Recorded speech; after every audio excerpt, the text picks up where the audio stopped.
I don't think you could have expected or wanted a better outcome.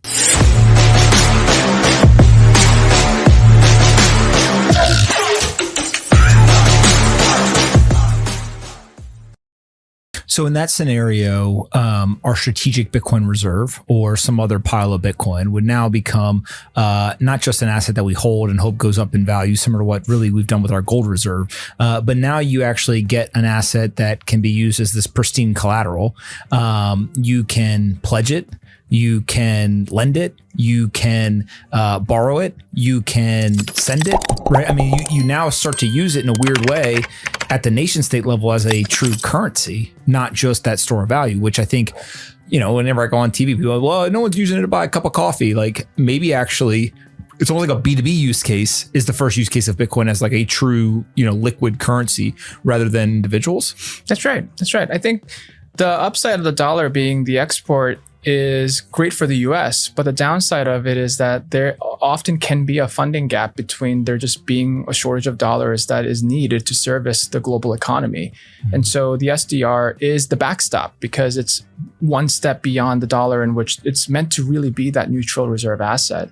And so when people do trades in SDR, it's really because they believe in like the communal like risk sharing model of being paid back in those respective currencies underneath it. But it's not meant to be used for actual FX markets, right? It's a pledge collateral.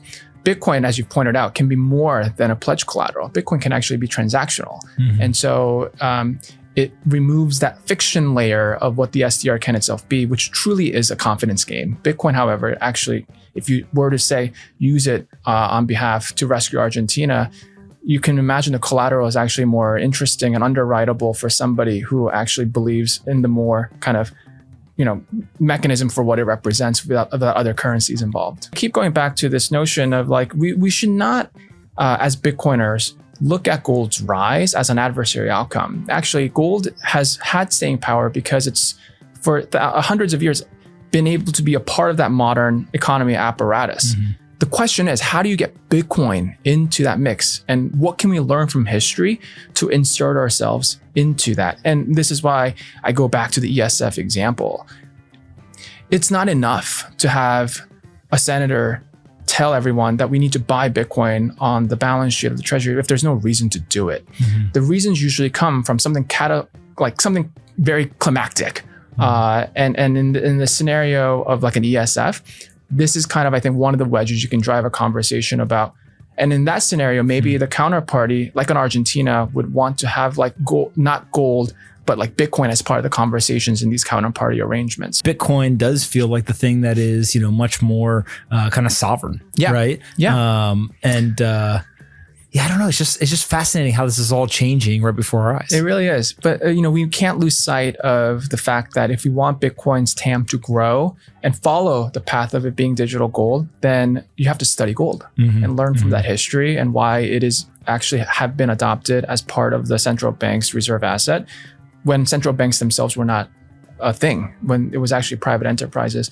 So in that same way, like sometimes it's hard to imagine, people talk about MicroStrategy becoming nationalized one day or whatever, and it sounds crazy, but really at some point, like if you study the arc of history, it doesn't sound as weird as it might. In how private companies, once they're big enough as a lender, ultimately do become subsumed by the government for the national interest. Not saying that's going to happen to MicroStrategy, but more people should be aware of the history of the Bank of England to then think about what the role of MicroStrategy could be for Bitcoin. Do investors saying like the thing that makes Bitcoin and so amazing and the like constant testing of ideas and the debates and all this kind of stuff can actually be the thing that the outsider doesn't understand the importance of and therefore shies away from because conflict may be uncomfortable. Yes, exactly. I think decentralization itself is a very powerful thing, but it could also be heavily distracting, especially from like a governance perspective. We've seen this all the way through time and time.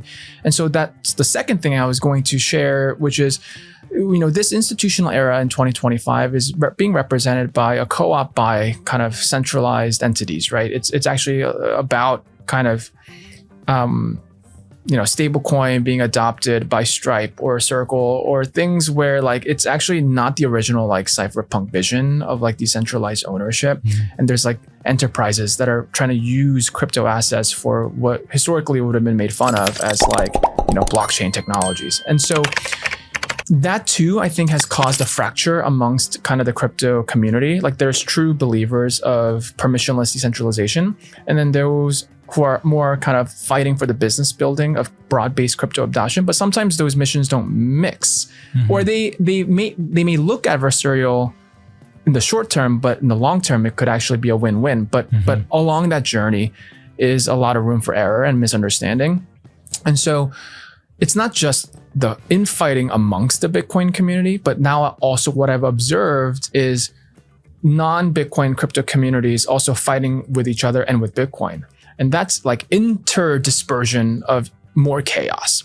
And I think what sometimes those investors in the crypto community away from Bitcoin fail to realize is there's no world in which your token will ever succeed if Bitcoin fails. In my mind, there's no world in which Ethereum succeeds if Bitcoin fails. There's no world in which Solana succeeds if Bitcoin fails. It's a Bayesian probability. If A, then B, and B is Bitcoin. Bitcoin has to succeed first and foremost for everything else to work. It doesn't work the other way around. And sometimes I think people forget that big picture. And that too has caused a lot of noise, I think, on sentiment. And it's probably going to continue to affect some of the mood for the time being. But at the same time, as you pointed out, it is also its greatest asset because it drives attention. And I think ultimately attention means more people get in and start learning. And so eventually we're just all leveling up. Everyone's leveling up at different speed and different places where they're starting from. But the hope is eventually that, our grandma can actually appreciate the living code, right? Not be scared by it, but it takes time. And we have to do it in like a thoughtful way that isn't going to turn off people from the outside too. Why do you think it is so bad out there right now that everyone is so negative and so pessimistic and just like the market is, disappointed us and everyone needs to go home because it's over? Yeah. I'm personally disappointed too, because I think this is exactly the environment that I thought we would be in Q4, where Bitcoin would be unabashedly ripping. It just turns out gold is. And so the question is, why is Bitcoin not participating? The conditions are all there. There's a rate cut cycle coming. Global liquidity has never looked better. Institutional adoption is strong. The conduits have been built. And there's real demand coming from Treasury companies. I don't think you could have expected or wanted a better outcome. And yet it's lagging. And at this time, gold is sucking all the air out of the room. And the more I think about it, there's really two things. One is, exactly as you pointed out, crypto, because it's so open source, can sometimes be a little bit of a disservice for those who are on the outside because they don't know all the details of what's happening on the inside. But when they peer into it, they don't like what they see. Oh, you mean all the tribalism and battling and shit talking? Like when Bitcoiners fight other Bitcoiners about like the spam filter, for example, even if it's coming from a good place, it exposes like an open attack vector to which the notion of Bitcoin being this infallible code gets corrupted a little bit. And I'm not saying that we shouldn't embrace it. We must recognize what Bitcoin represents, which is, again, a living, breathing software. But when it happens at that level that puts real believers kind of against each other, as an outsider, as a financial advisor, or as someone's grandma, like it's kind of hard to look at that and say this is like investable, right? Gold doesn't talk. So it's really just nice to know that it is what it is that you hold in your hand. Now, what we hear in the crypto world is people want dollars and Bitcoin. Like they want stable coins, they want Bitcoin, and that has been driving that. By the U.S. stepping in, one of the things I saw somebody say online is how crazy is it that the U.S. government bought Pesos before they bought Bitcoin? Should we read into the fact that, we're basically going in and by definition buying a failing currency? Are we putting citizens, taxpayer money at risk? Is this stupid? Talk through some of this. This is a salient question because we now have to go dig a little deeper into the mechanics of how the Pesos was bought by the U.S. Treasury. And these will touch upon some financial jargons that some folks may not be familiar with, but it's equally important in the central conversation of Bitcoin becoming a strategic reserve. So it's absolutely true that the US Treasury has a certain amount of funds, which is called within the Exchange Stabilization Facility, ESF, that they can use to intervene in foreign markets to bring financial stability, usually in the FX market, but for other things as well, including the bond markets. So the Treasury has an ESF facility, but what's inside this facility is actually not what people think. Some of it is dollars and some of it is other currencies. But the vast majority of what's in the ESF is this instrument called SDRs, which are special drawing rights. Special drawing rights are an invention. It's a Bretton Woods invention that solved a particular problem at the time when there was a shortage of dollars, as the dollar was becoming the main trading currency, and needing to find a way to bring stability by having a co-op model. So if you are part of the IMF, you are able to receive a certain amount of SDRs and participation of your own quota to create a basket of 5 major currencies. And that SDR is a unit of account that can then be pledged to basically be the backstop of a swap line. And so the interesting thing about the SDR is if you think about what that represents as a co-op model, it starts to feel a little bit like what Bitcoin should itself be, right? Because SDR is meant to be a neutral asset because it's a basket of the 5 biggest contributors to the IMF. And it's also meant to be a funding currency of trade amongst the nations. And at the time in 1960, 1970, this was the closest thing you can imagine to what a neutral asset can be. But now we have something like Bitcoin. And in some sense, Bitcoin replacing the SDR to me is kind of the right parallel conversation about what Bitcoin could represent. Because in this scenario, now what Besson has done is he's actually probably going to need to use the SDR out of the ESF to actually buy pesos, right? Because again, there's not enough dollars and not enough euros in the ESF otherwise to find a liquidity unlock. Instead of SDRs though, what if you pledged Bitcoin? And that's, I think, the interesting conversation about the role of how Bitcoin can serve in the plumbing of the dollarized economy through the SDR, through the Exchange Stabilization Fund, in the construct of the IMF that we're just beginning to scratch the surface for, which is why I think it's really important for crypto investors and Bitcoiners to pay attention to what's happening in Argentina.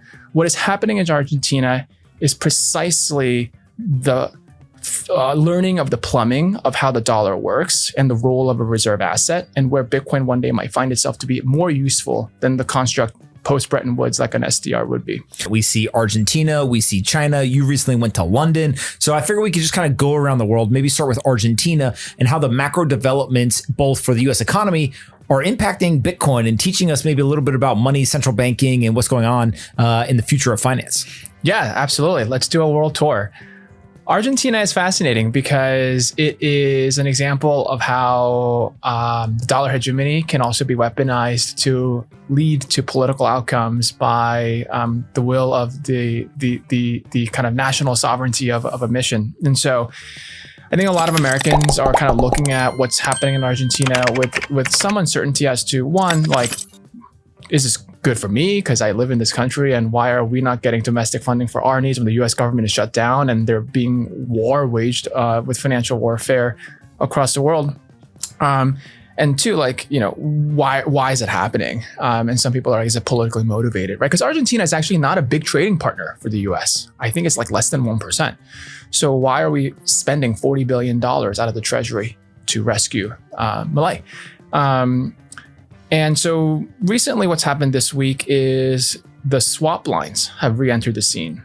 Those may not be familiar with what swap lines represent, but swap lines at the core is like the plumbing of the dollarized economy. It's the thing that helps the dollar flow when there's system fractures that can happen because of funding issues. And so it's basically a cross-currency swap between central banks to provide the actual underlying currency when there's a shortage to help kind of provide a backstop of confidence. And then upon a fixed amount of duration, you swap it back. And then you hope that the actions of the central banks have brought some stability to the system. And so the first tranche was actually unleashed earlier this week, and the US government stepped in, the Treasury bought a bunch of pesos, and the notional amount that they're willing to go up to is about $20 billion. And that's a lot or a little compared to Argentina? It's interesting. It's actually probably not enough. And at the same time, the $20 billion is a little bit symbolic because it's the last time the Treasury ever used this was actually in Mexico in the 1990s when they were having their financial crisis. And they also used $20 billion back then. And I think that's kind of interesting because the absolute number of 20 billion has stayed the same after 30 years. So what does that mean happen to the currency on the other side, right? It's kind of like an interesting question to think about. But I think the market generally thinks it's not enough, which is why the peso still hasn't actually found confidence and it continues to slide. And earlier this morning, there was an announcement that the US government, again, participated one more time. But this time, they actually didn't buy at the official exchange rate. They bought at what is called the blue swap rate, which for those who don't know, Argentina has actually two exchange rates. Let's go to China. China obviously is all over the news.